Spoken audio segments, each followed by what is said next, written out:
طيب اول حاجة انت المفروض تخليك يعني محدد جدا وواضح، ونشرح السياق لو هو مهم. يعني ايه نشرح السياق لو هو مهم؟ يعني انا بشرح له التفاصيل بكل تفصيلة انا طالباها منه، عشان هو مش هيتوقع. لما اقول له اعمل لي مقالة، اعمل لي مقالة مثلا عن البلوجن بتاعة ووردبريس، اوكي، بس انا يعني اقصد بلوجن معينة، واقصد يكون بلهجة معينة، واقصد يكون يعني عدد كلمات معين، واقصد كمان ان هو يجيب لي امثله في المقاله. طيب هو هيعرف كل ده منين؟ هو مش هيعرف، هو مش هيجمع على ظهر ايده.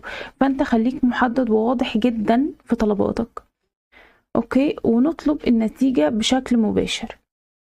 يعني مثلا بدل ما اقول له اكتب لي مقال عن ووردبريس، فلا هقول له اكتب لي مقال 500 كلمة أو 1000 كلمة مثلا عن ازاي تختار قالب ووردبريس مناسب لموقع عقارات أو موقع شركة ناشئة مثلا.